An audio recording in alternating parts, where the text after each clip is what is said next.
Bwana, mambo vipi? Karibu tena katika Msafi Max TV. Ni kuombe tu uweze kusubscribe, kulike na kushare ili uwe kwanza kupata taarifa pale tunapokuwa tumeachia video mpya. Sasa hivi leo mimi nimekuletea VPN yenye speed na yenye kasi sana. Sasa ni kuombe tu usiweze kuskip video, twende nami mwanzo mpaka mwisho.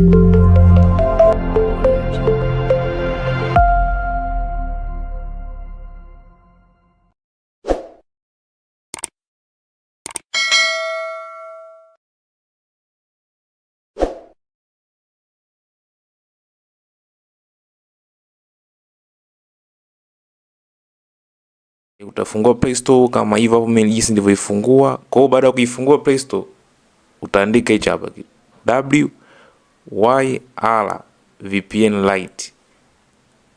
Kama mimi ninavyoandika hapo ndo utaandika hivyo hivyo. Kwa hiyo naomba uwe makini mwanzo mpaka mwisho, usiskip video. Sasa baada ya kuandika hivyo uta click. Kisha click hapo utaona itakuja hii hapo. Hii hapo. Sasa hiyo ndio VPN yetu ambayo tunaenda kuitumia katika mtandao fulani ambao nitakwambia huko mbele. Baada hapo kisha click mimi kwangu inaniambia tu ni open. VPN ni hii hapo na hii umeshaiona. Kwangu mimi inaniambia tu ni open, lakini kwako itabidi uinstall kwa sababu hauja-install.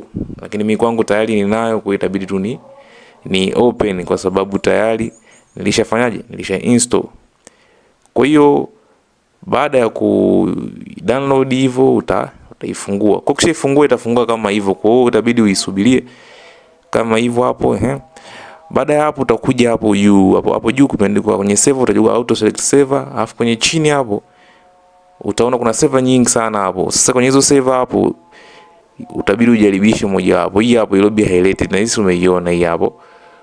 Kwa hiyo ndio kwa sasa hivi naona hata mimi nilikuwa naitumia so muda kondo inakubali. Kwa hiyo baada ya hapo utaconnect, utastart hapo ili VPN yetu ianze kufanya kazi. Kwa baada hapo utaona itazunguka kama hivyo connected tayari. Kwa VPN hapo inakuwa tayari kwa ajili ya kufanya kazi. Na unaona hata SMS tayari zimeanza kuingia.